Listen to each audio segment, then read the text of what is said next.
श्री शिवाय नमस्तुभ्यम. श्री स्वामी समर्थ. भक्तो नमस्कार. या व्हिडिओला ध्यान देऊन पहा. धनतेरसच्या दिवशी खरेदी करा ही एक वस्तू, 13 पट वाढून जाईल प्रभाव. पूर्ण वर्षभर धनाची बरकत होईल, गरिबी सतावणार नाही. जर तुम्ही बऱ्याच कालावधीपासून या गरिबीतून जात आहात, परेशान झालेले आहात आणि तुम्ही इच्छिताय की ही जिद्दी व पापी रूपी गरिबी तुमच्या आयुष्यातून कायमची समाप्त होऊन लांब पडून जावी, तर या व्हिडिओला अगदी ध्यान देऊन पहा. बघतो आजच्या व्हिडिओमध्ये मी तुम्हाला धनतेरसच्या दिवशीची काही अशी सामग्री सांगणार आहे जिला घरामध्ये खरेदी करून आणल्याने 13 पटीने जास्त धनाच्या संपत्तीची आपल्या घरामध्ये भरभराट होत जाते, तत्काळ प्रभाव वाढून जातो. बघतो ही सर्व माहिती सांगणार आहे. बघतो कमीत कमी 90% लोक धनतेरसच्या दिवशी ही चूक करतात की काही अशी सामग्री खरेदी करून आपल्या घरामध्ये घेऊन येतात, ज्याने घरामध्ये धनाची वाढ होण्याऐवजी धनाचा ऱ्हास होत जातो. अर्थात ही सामग्री आपल्या घरामध्ये धनाचा सर्वनाश करते. तसेच बघतो या व्हिडिओमध्ये मी तुम्हाला सांगणार आहे धनतेरस का साजरी केली जाते, ही धनतेरस साजरी करण्यामागे नेमकं कारण काय आहे आणि धनतेरसच्या दिवशी आपणास कोणती सावधानता पाळली पाहिजे. कारण की धनतेरसच्या दिवशी श्री महालक्ष्मी प्रत्येक मनुष्याच्या दरवाजा स्वयं जात असते आणि कशा प्रकारे श्री लक्ष्मी देवी तुमच्या घरामध्ये कोणत्याही अडथळ्याविना प्रवेश करून जाईल हेही मी तुम्हाला या व्हिडिओमध्ये सांगणार आहे. भक्त भक्ती शक्ती या चॅनलचा उद्देश आहे आध्यात्मिक व प्राचीनतेच्या आधारावर सिद्ध असलेली माहिती तुम्हाला देत राहून जनहित आणि जनकल्याण व्हावे. तुम्हा सर्व भक्तगण दर्शकांना धर्मशास्त्राचे ज्ञान व्हावे. जर तुम्ही श्री लक्ष्मी मातेवर शुद्ध अंतःकरणापासून प्रेम करता, तुम्ही इच्छिताय की श्री लक्ष्मी तुमच्या घरी प्रवेश करून जावी, तुमच्या गरिबीला संपवावी, तर आपल्या फायद्यासाठी या व्हिडिओला ध्यान देऊन नीट काळजीपूर्वक ऐका. अर्धवट ज्ञान नेहमी घातक सिद्ध होत असते बघतो. तर हा एकच व्हिडिओ तुमच्यासाठी अगदी पॉवरफुल सिद्ध होणार आहे, त्यामुळे लक्षपूर्वक ऐका. बघतो पंचांगाच्या अनुसार या वर्षी धनतेरस 18 ऑक्टोबरला येत आहे. या तर मग जाणून घेऊयात की धनतेरस का साजरी केली जाते. तर बघतो धनतेरस साजरी करण्यामागे बऱ्याच पौराणिक कथा आहेत. यापैकी सर्वाधिक प्रचलित असलेली कथा मी तुम्हाला भक्तगण दर्शकांना सांगण्यात जात आहे. असे मानले जाते की धन्वंतरी देव या दिवशी समुद्र मंथनाच्या दरम्यान आपल्या हातामध्ये अमृताचा कलश घेऊन प्रकट झालेले होते आणि हे धन्वंतरी देव अन्य देवी देवतांचे वैद्य आहेत आणि हे जे धन्वंतरी आहेत ते श्रीहरी विष्णूंचेच अवतार आहेत.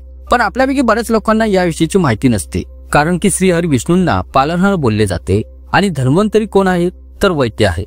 हे लोकांचे पालन करतात, लोकांना रोग व आजारांपासून सुरक्षित ठेवतात आणि श्री लक्ष्मी मातेद्वारे आपणास धन देऊन आपणास संपन्न करतात.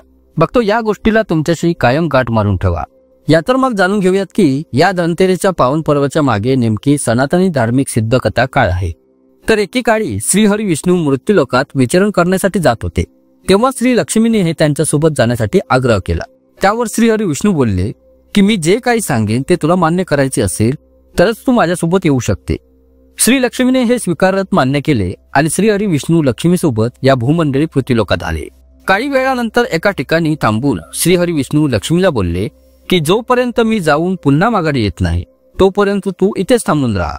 मी दक्षिण दिशेला जात आहे, तू इथेच थांबून राहा. बघतो कथेला ध्यान देऊन ऐका.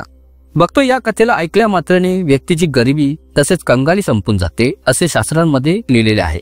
कथेला ध्यान देऊन ऐकल्याने तुम्हाला अशा धनाची प्राप्ती होते ज्याची तुम्ही कधी कल्पनाही करू शकत नाही असे पुराणांमध्ये वर्णन आहे. कथेत पुढे श्री हरी विष्णूंचा तेथून दक्षिण दिशेला निघून गेल्यानंतर श्री लक्ष्मीला कुतूहल वाटू तिच्या मनात उत्सुकता उत्पन्न झाली की नेमके असे या दक्षिण दिशेला आहे तरी काय, ज्यामुळे मला माझे स्वामी श्री हरी विष्णू तिथे घेऊन जाण्यास मनाई करत आहेत. तिथे काही ना काहीतरी नक्कीच रहस्य अवश्य दडलेलं आहे.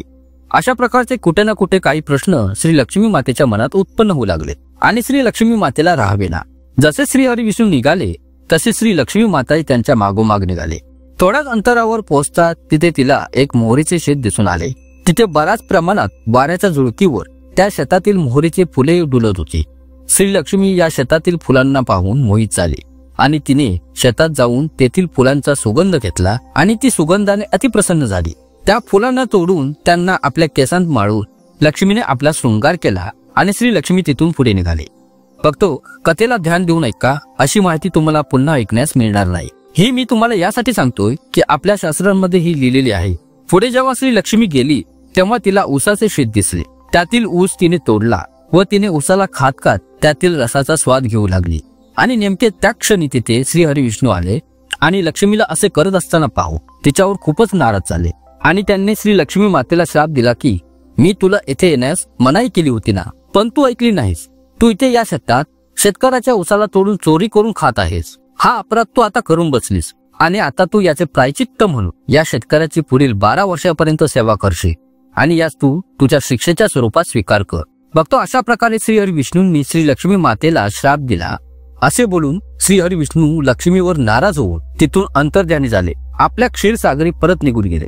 आता इथून कथेला लक्षपूर्वक ऐका. यामध्ये दडलेली आहेत आपली गुढभरी रहस्य, जे की शेवटी आपण दिवाळी का साजरी करतो, धनतेरस का साजरी करतो. तर पुढे ऐका. बघतो श्री लक्ष्मी माता त्या शेतकऱ्याच्या घरी राहण्यासाठी निघाली आणि जो शेतकरी होता तो खूपच दरिद्र होता. श्री लक्ष्मी त्या शेतकऱ्याच्या पत्नीला बोलली की तू सर्वप्रथम आंघोळ करून माझ्या हस्ते बनवलेल्या या लक्ष्मी रूपाचे पूजन कर. अर्थात लक्ष्मीने स्वयं लक्ष्मीचे एक स्वरूप बनवून आणले होते आणि मग स्वयंपाक कर. तू जे काही मागशील ते मिळेल. अशा प्रकारे श्री लक्ष्मी माता शेतकऱ्याच्या पत्नीला बोलली. शेतकऱ्याच्या पत्नीने अगदी तसेच लक्ष्मीच्या आदेशानुसार केले. पूजनाच्या प्रभावाने आणि श्री लक्ष्मीच्या कृपेने त्या शेतकऱ्याचे घर दुसऱ्याच दिवशी अन्नधान्य, रत्न व सोन्याने भरून गेले आणि श्री लक्ष्मीच्या कृपेने घरात झगमगाट झाला. लक्ष्मीने शेतकऱ्याला धनधान्याने परिपूर्ण केले आणि त्या शेतकऱ्याची 12 वर्षे खूपच आनंदात निघून गेली. आणि मग पुढे 12 वर्षानंतर श्री लक्ष्मी पुन्हा माघारी जाण्यासाठी तयार झाली आणि श्री हरी विष्णू लक्ष्मीला घेऊन जाण्यासाठी शेतकऱ्याच्या घरी आले. बघतो ध्यान देऊन ऐका. तर पहा, आता इथे जो शेतकरी आहे तो श्री लक्ष्मी मातेला परत पाठवण्यासाठी मनाई करू लागला आणि श्री लक्ष्मी माताही त्या शेतकऱ्याच्या मर्जीशिवाय तिथून निघून जाण्यास तयार नव्हती. तेव्हा श्री विष्णूंनी एक सुचवले की ज्यावेळी विष्णू लक्ष्मीला नेण्यास आले होते तेव्हा वारुणी पर्व सुरू होते. त्यामुळे श्रीहरी विष्णू त्या शेतकऱ्याला वारुणी पर्वाचे महत्त्व समजावताना श्रीहरी विष्णू बोलले की तू कुटुंब परिवारासह गंगेला जाऊन स्नान कर आणि लक्ष्मीकडून काही कवड्या घेऊन बोलले की या कवड्यांनाही त्या गंगेत सोडून ये. जोपर्यंत तू परत येणार नाहीस तोपर्यंत मी लक्ष्मीला घेऊन जाणार नाही. शेतकऱ्याने पुढे असेच केले. तो सहपरिवार गंगा स्नान करण्यासाठी निघून गेला. जसा तो गंगेमध्ये त्या कवड्यांना सोडू लागला तसेच 4 हात गंगेतून बाहेर आले आणि त्या कवड्यांना घेतले. तेव्हा ते पाहून शेतकऱ्यास आश्चर्य वाटले की ही तर कोणी देवी आहे. तेव्हा त्या शेतकऱ्याने त्या गंगेला विचारले की हे माते, हे 4 हात कोणाचे आहे. तेव्हा गंगा बोलली, हे शेतकरी, हे 4ही हात माझे आहे. पुढे विचारू लागले की तुझ्या या कवड्या मला भेट दिलेल्या आहेत, या तुला कोणी दिलेल्या आहे. तेव्हा शेतकरी बोलला, माझ्या घरी जी स्त्री आलेली आहे तिनेच या कवड्या दिलेल्या आहेत. यावर श्री गंगा माता बोलली, तुझ्या घरी जी स्त्री आलेली आहे ती साक्षात श्री लक्ष्मी आहे आणि जो पुरुष आहे ते साक्षात श्री हरी विष्णूजी नारायण आहे. त्यामुळे तू लक्ष्मीला जाऊ देऊ नकोस, नाहीतर तू पुन्हा निर्धन होऊन जाशील. हे ऐकून शेतकरी घरी परतला आणि तिथे श्री लक्ष्मी व श्री हरी विष्णूंना त्यांच्या चरणाशी लोळण मारू लागला व प्रार्थना करू लागला आणि श्री लक्ष्मी मातेचा पदर पकडून रडत बोलू लागला की मी तुला इथून जाऊ देणार नाही. ध्यान देऊन ऐकत राहा बघतो. मग श्री हरी विष्णूंनी शेतकऱ्यास सांगितले की जी श्री लक्ष्मी आहे हिला कोण जाऊ देतो. खरं तर हिचा जो स्वभाव आहे तो चंचलता आहे, कुठेच थांबत नाही. तर हिला मोठे मोठे साधू ऋषीमुनी आहेत, संत महात्मा आहेत, तेही थांबवू शकत नाही. मी लक्ष्मीला शिक्षा दिली होती म्हणून ही 12 वर्षापर्यंत तुझी सेवा करत होती आणि ही जी सेवा होती तिची वेळ आता पूर्ण झालेली आहे. तरीही शेतकरी हट्टच करून बोलू लागला की नाही, आता मी माझ्या लक्ष्मी मातेला जाऊ देणार नाही. तुम्ही कोणी दुसरी स्त्री या भूतलावर शोधून घेऊन जा, पण मी माझ्या मातेला तुमच्यासोबत माझ्या घरातून जाऊ देणार नाही. तेव्हा श्री लक्ष्मी माता शेतकऱ्यास बोलली की जर तू मला थांबवू इच्छितोस तर जसे मी सांगेन तसे तुला करावे लागेल. उद्या तेरस आहे, मी तुझ्यासाठी धनतेरस साजरी करेन. तू उद्या पूर्ण घराला गाई गोबराच्या शेणाचा वापर करून पूर्ण घराला लिपून साफ करून पवित्र व स्वच्छ कर. बघतो लक्षपूर्वक ऐका. याच्याशी जोडलेले आहे धनतेरसचे महत्व. तर श्री लक्ष्मी शेतकऱ्यास रात्री बोलली की तू उद्या पूर्ण घराला साफ व स्वच्छ व पवित्र करून घे. रात्री तुपाचा दिवा लावून ठेव आणि संध्याकाळी माझे पूजन कर आणि एक तांब्याच्या कलशामध्ये एक नाणे टाकून निमित्त म्हणून भरून ठेवायचे आहे आणि मी त्या कलशामध्ये स्वयं निवास करेन. आणि यामुळेच आज ही प्रथा आहे की जेव्हा श्री लक्ष्मीचे पूजन केले जाते तेव्हा कलशामध्ये रुपयाचे नाणे अथवा चांदीचा सिक्का वगैरे ठेवला जातो. लक्ष्मी पुढे बोलले की पण या पूजेच्या वेळी मी तुला दिसू शकणार नाही. मी या दिवशीच्या तुझ्याकडून केल्या गेलेल्या पूजेने पूर्ण वर्षभर तुझ्या घरात निवास करेन, निघून जाणार नाही. आणि यापुढे सुद्धा मला जर आपल्या घरी तुला ठेवून घ्यायचे असेल तर पुढे भविष्यातही दरवर्षी अशाच प्रकारे माझे पूजन कर. असे बोलून ती त्या दिव्यातील प्रकाशांच्या स्वरूपात प्रकाशामध्ये बघता बघता तिथेच ती पसरून प्रकाशित होऊन गेली आणि श्री हरी विष्णूही तिथून अंतर्ध्यान होऊन गेले, आपल्या क्षीरसागरी परत निघून गेले. दुसऱ्या दिवशी शेतकऱ्याने लक्ष्मीच्या कथनानुसार तिचे पूजन केले. त्याचे घर धनधान्याने परिपूर्ण राहू लागले आणि याच कारणामुळे तो दरवर्षी हे धनतेरसचे लक्ष्मीचे पूजन करू लागला. तर बघतो, हे आहे धनतेरस व दिवाळी साजरी करण्यामागील महत्वाचे धार्मिक कारण. आणि आपली धर्मशास्त्रे सांगतात की या कथेला ऐकल्याने व्यक्ती कधी निर्धन होत नाही. या तर मग आता मी तुम्हा भक्तगण दर्शकांना हे सांगू इच्छितोय की 2025 मधील धनतेरसच्या पूजनाचा शुभमुहूर्त काय आहे. तर हा शुभमुहूर्त 18 ऑक्टोबर 2025 शनिवारच्या दिवशी दुपारी 12:18 धनतेरसची सुरुवात होईल आणि 19 ऑक्टोबर 2025 रोजी दुपारी 1:51 याचे समाप्त होईल. धनतेरसचे पूजेचे मुहूर्त सायंकाळी 7:16 सुरू होईल, जे की रात्री 8:20 आहे. त्यामुळे धनतेरसच्या पूजेसाठी तुम्हाला एकूण 1 तास 4 मिनिटांचा वेळ मिळेल. तर या अशा प्रदोष काळातही श्री लक्ष्मीचे पूजन करता तर यास अत्युत्तम मानले जाते. बघतो, एक काम नक्कीच करा की जे लोक इच्छितात की त्यांना तत्काळ फळ प्राप्त व्हावे, अशा व्यक्तींनी धनतेरसच्या दिवशी सायंकाळी श्री लक्ष्मी मातेला प्रसन्न करण्यासाठी जेवढा जास्त होऊ शकेल तेवढा श्री सूक्त स्तोत्राचा पाठ करा. तर हा गुप्त उपाय अवश्य व नक्कीच करा. तसेच बघतो, धनतेरसच्या दिवशी धनाची देवता श्री कुबेर देवांची ही विधिविधानाने पूजा केली जाते. मान्यता अशी आहे की जी व्यक्ती या दिवशी धन्वंतरी व श्री देव कुबेरांची पूजा करतो त्यास धन, यश, वैभव व प्रतिष्ठेची प्राप्ती होते. अशा व्यक्ती निरोगी राहतात. या तर मग बघतो, आता जाणून घेऊयात की धनतेरसच्या दिवशी आपणास काय खरेदी करता कामा नये. कारण की 90% लोक चुकीच्या वस्तूंचे चयन करतात, ज्याने की त्यांच्या घरामध्ये धन येण्याऐवजी धनाचा नाश होऊ लागतो. कारण की तुम्हाला याही गोष्टींच्या विषयी माहिती असणे अत्यंत आवश्यक आहे. बघतो, तर काय खरेदी करू नये पहा. धनतेरसच्या दिवशी बरीचशी लोक स्टीलची भांडी खरेदी करून घरात घेऊन येतात, जिथे की यांच्या खरेदीपासून वाचून राहिले पाहिजे. कारण की हे जे स्टील आहे तो शुद्ध धातू नाही आणि यावर राहूचा सर्वाधिक जास्त प्रभाव असतो. तुम्हाला फक्त प्राकृतिक धातूंचीच खरेदी केली पाहिजे. मानून चला की या धातूत केवळ पितळच खरेदी केली जाऊ शकते. आणि जर तुम्ही कोणत्या कारणांमुळे स्टीलची भांडी खरेदी करता तर याच घरात आणताना रिकामी आणू नका. यामध्ये थोडेसे तांदूळ भरून आणावे, तर याने याचे दुष्प्रभाव समाप्त होतात. तसेच बघतो, धनतेरसच्या दिवशी काही लोक अल्युमिनियमच्या धातूंच्या भांड्यांची खरेदी करतात अथवा काही सामानांची खरेदी करतात. तर पहा, या धातूवर राहूचा प्रभाव अधिक असतो. बघतो, अल्युमिनियम धातू दुर्भाग्याचे सूचक मानले जाते. तर मग सणा दिवशी अल्युमिनियमची कोणती अशी वस्तू आणण्यापासून तुम्ही वाचून राहिली पाहिजे. आणि जर आणत असाल तर यावर गुलाबाच्या अत्तराचा स्प्रे करावा. याने यावरील दुष्प्रभाव समाप्त होऊन जातो.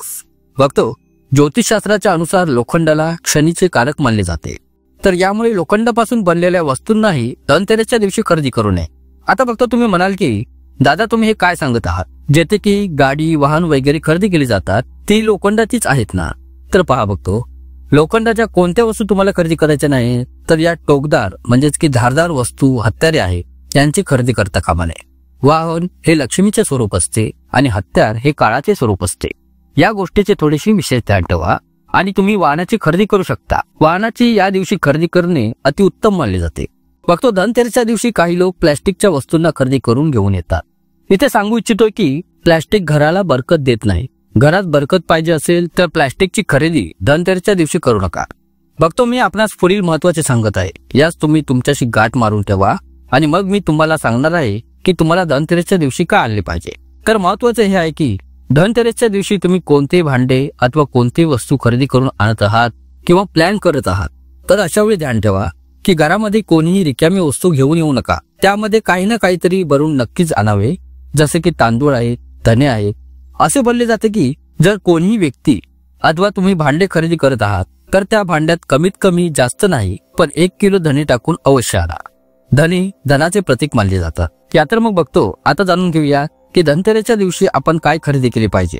कारण की ही माहिती झाल्यानेच तुमच्या घरामध्ये 13 पट प्रभाव वाढतील. धनाची आवक येण्याचे जे प्रभाव आहेत ते 13 पटीने वाढतील. तर यात पहिले आहे तुम्हाला सोने खरेदी केले पाहिजे. आणि हे सोनं का खरेदी केले पाहिजे यामागे एक कारण आहे. तर बघतो, या धनतेरस दिवशी सोन्याची खरेदी करण्यास एक महत्व आहे. लोककथेच्या अनुसार हिमकी बहू होते, तिने आपल्या पतीचा जीव वाचवला होता.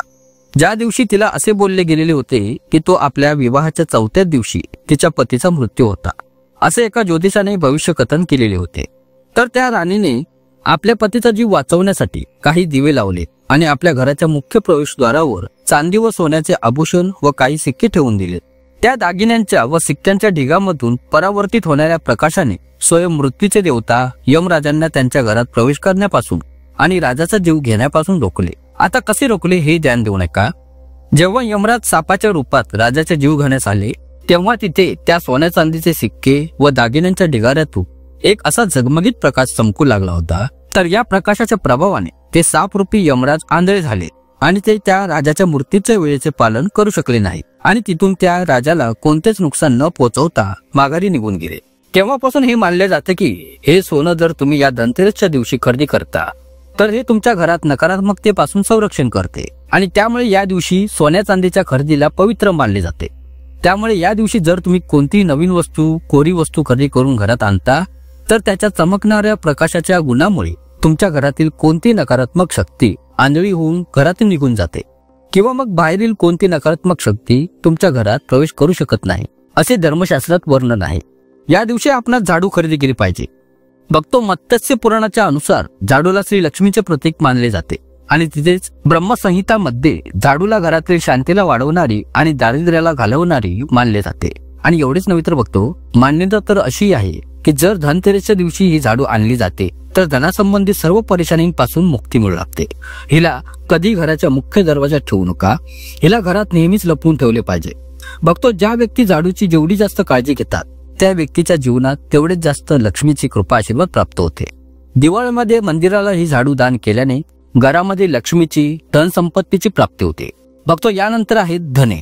तर पहा बघतो मान्यता अशी आहे की जे लोक धनतेरसच्या दिवशी सोन्याची खरेदी करू शकत नाही, पितळीची खरेदी करू शकत नाही, जे लोक या दोन्ही वस्तूंची खरेदी करण्यासाठी सामर्थ्यवान नाही आहे तर अशा लोकांनी अख्खे धने अवश्य व नक्कीच खरेदी केले पाहिजे.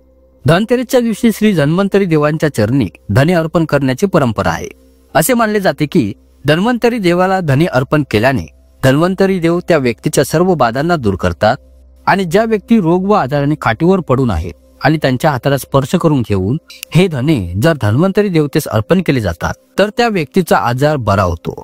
बघतो धने यांना संपदेचे प्रतीक मानले जाते आणि म्हणून थोडे तरी धने या धनतेरसच्या दिवशी नक्कीच खरेदी करून आणले पाहिजे. होऊ शकले तर या दिवशी घरामध्ये कवड्या अवश्य खरेदी करून आणा. पिवळ्या कवड्या असतील तर सर्वात अतिउत्तम मानले जाते. जास्त नव्हे तर कमीत कमी 5 कवड्या अवश्य खरेदी करून आणा. यास लाल कापडात बांधून यात थोडेसे धने व हळद कुंकू लावून यास पोटलीप्रमाणे बांधून घेऊन तिजोरीत अथवा कपाटात ठेवून द्या. याने तुमच्या घरामध्ये धनाची वाढ होत जाते. अजून एक महत्वाचे बघतो, तुम्ही या दिवशी काही आणा अथवा नका आणू पण या दिवशी तुम्ही गुलाबाचं अत्तर मात्र नक्कीच आणा. कारण की गुलाबाची फुलं यांचा सुगंध श्री लक्ष्मी मातेला अत्यंत प्रिय आहे आणि या अत्तराला तुम्ही धनतेरसच्या दिवशी तुमच्या घरामध्ये अवश्य शिंपडायचे असते. तर बघतो धनतेरसच्या दिवशी श्री लक्ष्मी माता प्रत्येक मनुष्याच्या घराच्या दरवाजात स्वतः धन वैभव घेऊन उभी असते. तर ज्या घरात हिला प्रसन्न केले जाते, हिचा आदर व मान सन्मान केला जातो, त्या घरात श्री महालक्ष्मी प्रसन्न होऊन प्रवेश करून जाते. त्या घरात श्री महालक्ष्मी स्वयं प्रसन्न होऊन प्रवेश करून जाते. बघतो आशा करतो तुम्हाला माहिती नक्कीच आवडली असेल. खूप खूप धन्यवाद.